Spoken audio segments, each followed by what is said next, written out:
UFC debut. How are we feeling, sir? I feel good. Still got like a hard week to go. Am I talking to you? Still got like a hard week to go. But this is probably the first camp that I've been completely uninjured.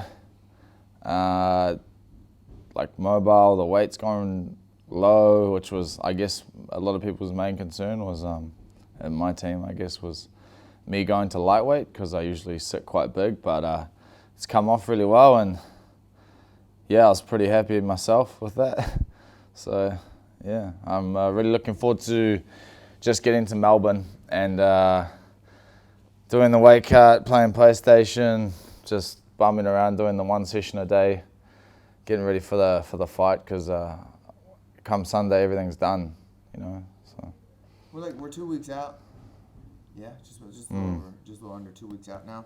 Are you at a point where you're just like, get me in that fucking octagon or what? Yeah, I'm definitely at the point of where like I've had enough of training, but I know like this is the most important week, not physically because obviously we're all fit as and everyone's strong and sharp and stuff like that. Like we could definitely fight now, but it's just this is the mental week because you know it's the last week and you know you could coast and still go into that fight fine, but you'd rather just give it every last bit you have and yeah, leave it all here. How's your training camp been going? It's been good. It's been really good. Like I said, I've done a lot of fights injured because I always fight all the time, and usually when I get injured in a fight, I just ignore it and carry on and keep training. But this time I've had nothing, which is kind of buzzes me out a little bit, being able to train like fully mobile and limber and not have to worry about anything. So that was a good feeling, especially coming into like, you know, the biggest fight of my career so far. So you're already pretty credentialed kickboxer. Why did you decide to leave the kickboxing world? Well, kickboxing, I still like kickboxing, the fight. But the training so much I don't really enjoy. Like it's been like 8 or 9 years of it, and it's very monotonous. You know, like there's not a lot of things you can do for kickboxing. It's all very similar training. MMA is just obviously everyone knows there's just so much you can train. Like every day is different. Every day isn't the same monotony. It's not boring. I get a change and it's a massive challenge, like having to learn something from the ground up and then go against people that have been doing it a lot longer than me, but I really enjoy that and seem to be doing all right at it. And obviously there's a lot more money in MMA too, and I do this for a job, so I do want to get paid. Now that you're on like the biggest stage, I guess, let's say the biggest stage of combat sports, what are you going to show? I guess a complete fighter is what I'm gonna like demonstrate, is that I can do everything. I can wrestle, I can strike, I can box wrestle, I can put it all together.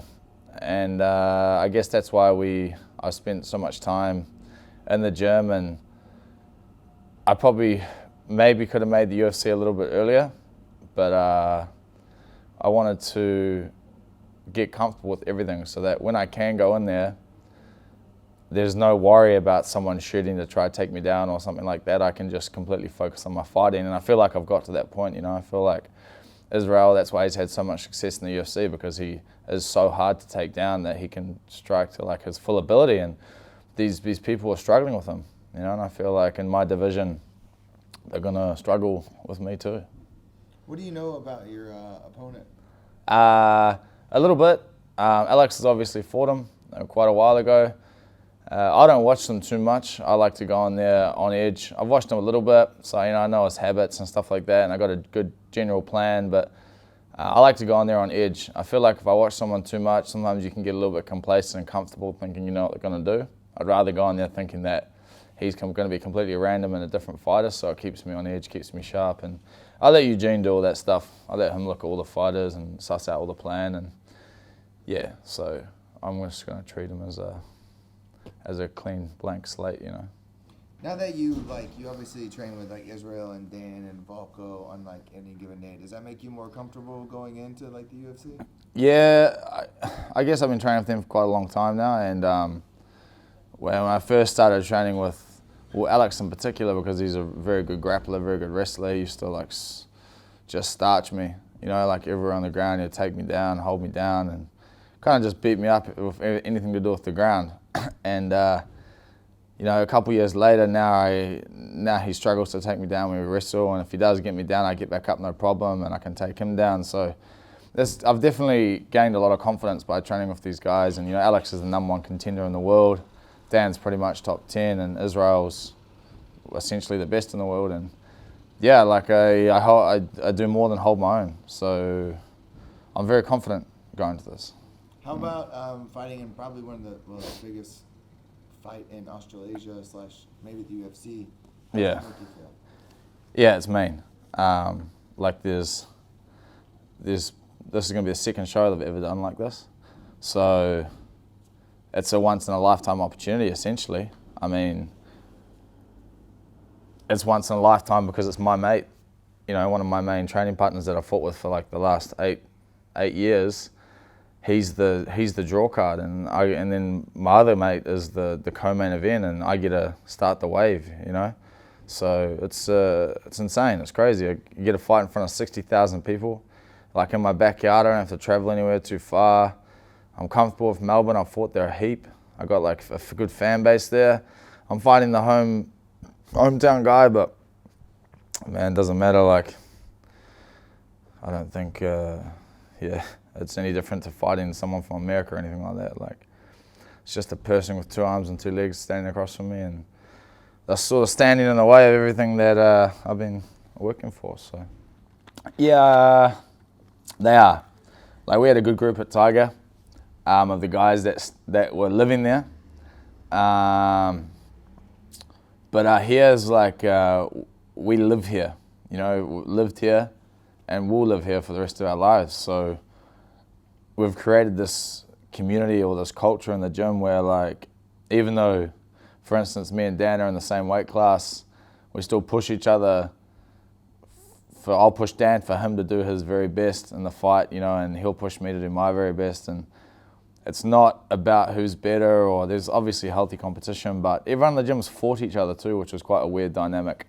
Like, Izzy's fought John, and so once you've fought someone, you've sort of settled everything there is to settle, and from there it's just teamwork and helping each other grow as a fighter. So it's a unique thing, it's a unique thing. What kind of statement are you looking to make this fight? I'm going to make a $50,000 statement. That's what I want to do.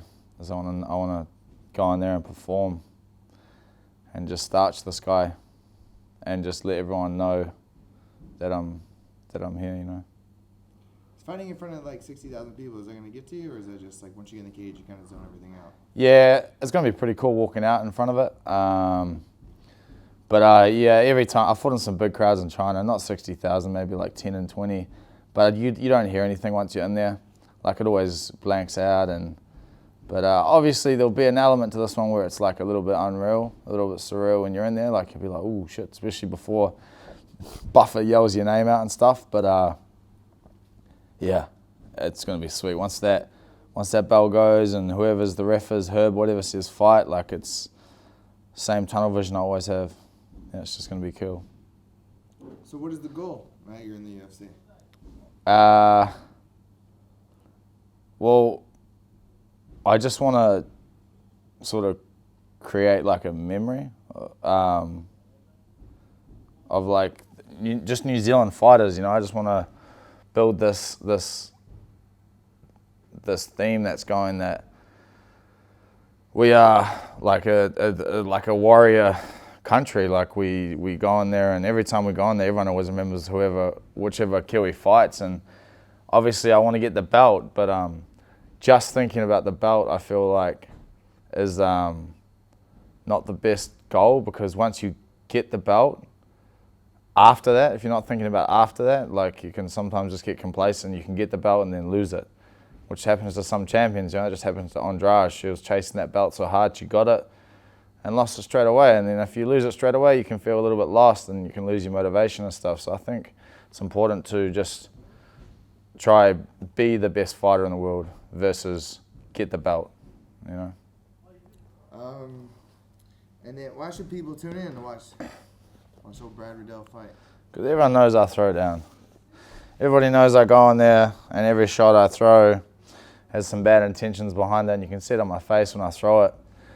And yeah, everyone knows I want to fight the hardest people, and that if I do get one, it's going to be a good fight because I always step up, and I've never backed down to anybody. And like this one's a little bit different because this guy called me out, saying that I haven't fought Australia's best, and if he considers himself Australia's best, I'm about to be Australia's best.